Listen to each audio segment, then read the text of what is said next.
대부분의 분들 운전자 보험 좀 가지고 있는 상황 아닌가요? 네, 많은 분들이 운전자 보험을 가입하고 계십니다. 그런데 운전자 보험은 앞서 말씀드린 교통사고 처리 특례법과 관련이 있습니다. 그 법이 개정이 되어서 바뀌게 되면 기존에 가입한 운전자 보험은 그 바뀐 법을 따라가지가 않아요. 오, 기존 네. 법에 머물러 있기 때문에 그 법이 개정이 된다면 그 새로 그 법에 적용이 되는 그 보험으로 변경을 해주셔야 돼요. 예전에는 12대 중과실이 아니고 9대 중과실, 11대 중과실, 그러다가 네. 지금은 12대 중과실, 이제 이렇게 과실 유형이 점점 늘어났는데요.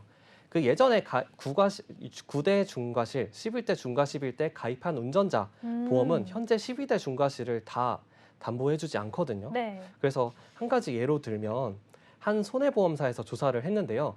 민식이법이 시행된 지 3년 정도가 지났는데 민식이법이 적용된 운전자 보험을 바꾼 사람이 10명 중 몇 분이실까요?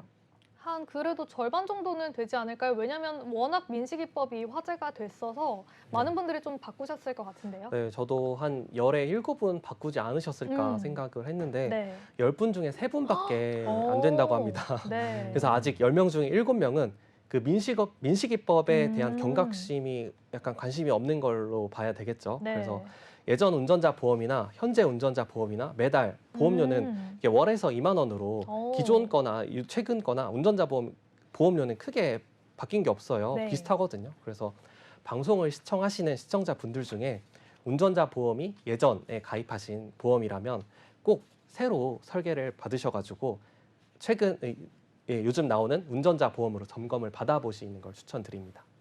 네, 그렇습니다. 운전자 보험은 도로교통법이 개정되면서 계속해서 좀 보장 범위가 넓어지는 것 같습니다.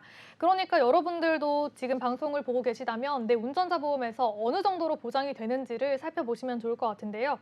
민식이법이 시행된 지 3년이나 지났는데 이 민식이법이 적용된 운전자 보험으로 전환을 하신 분들은 10명 중에 3분 정도밖에 안 된다라고 합니다. 그분들 중에 한 분이 이렇게 시청자분들이면 좋겠지만 또 아닐 수도 있으니까요. 반드시 본인의 보장 내용을 확인해 보시면 좋을 것 같습니다. 저희가 계속해서 운전자 보험에 대해서 얘기 나눠보고 있는데요. 운전자 보험 꼭 필요한 특약들에 대해서도 저희가 얘기를 나눠봤었죠.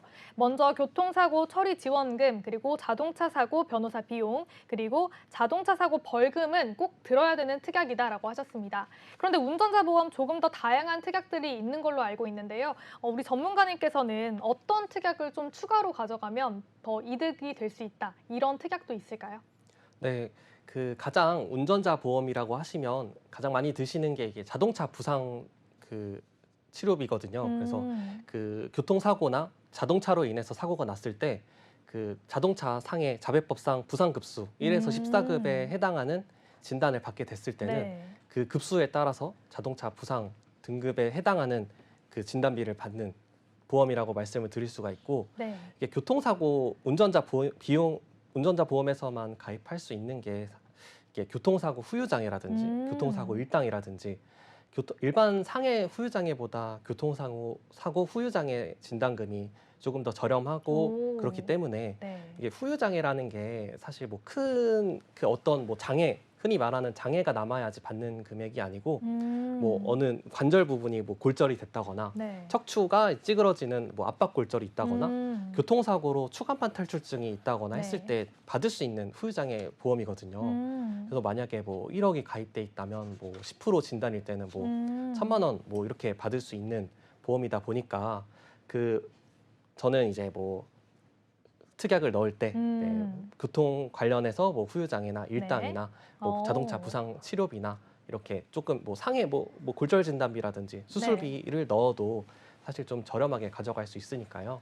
네, 그렇습니다. 네, 그렇습니다. 먼저 박신성 전문가님은 자동차 부상 치료비 그리고 교통사고 후유장애 진단비 정도는 추가로 가지고 있으면 좋을 것 같다라고 하셨습니다. 그럼 우리 우성민 전문가님께서도 네. 자동차 보험, 운전자 보험 있다라고 하셨어요. 네. 운전자 보험 어떤 특약 추가로 있으면 좋을까요? 저도 이제 사장사님이 말씀하신 것처럼 저도 딱 운전자 배우면서 필수 음, 담보들은 네 가지 정해져 있다고 생각하는데요. 네. 그거를 이제 고객님께도 항상 말씀드리는 첫 번째 벌금입니다. 네. 도로교통법상 이제 만약에 추후에 인적 피해가 발생했을 때 음, 서울준 사고 시에 벌금 최대 고용 한도가 3천만 원이잖아요. 그래서 벌금이 들어가 있냐 안 들어가 있냐 가장 중요하고 그리고 두 음, 번째가 변호사 선임비죠. 그쵸? 네. 말 그대로 이제 경찰 조사 단계에서부터 변호사를 선임을 했을 때 보장을 받을 수 있도록 꼭 준비가 돼 있어야 되고요. 그리고 세 번째가 자동차 보상 치료비입니다. 자동차 보상 치료비 같은 경우에는 고객님들께서 알고 계신 분들이 많은데 꼭 필수로 가지고 계셔야 됩니다. 그리고 네 번째가 형사비금, 교통사고 처리지원금입니다. 네. 그래서 운전자 보험에서 가장 필수적으로 들고 있어야 되는 거는 기본적인, 이건 없으면 안 된다. 운전하시는 분들은 꼭 있어야 된다라고 하는 게 딱 이 네 가지고요. 그 이외에도 참 무수히 많은 좋은 특약들이 있지만 그거는 이제 전문가들과 함께 각자 성향에 맞게끔 이렇게 컨설팅을 해보시는 것이 참 좋을 것 같습니다. 네, 그렇습니다. 이렇게 우성민 전문가님께서는 좀 기본에 충실한 운전자 보험을 가지고 있으면 좋을 것 같다라는 말씀을 해주셨습니다.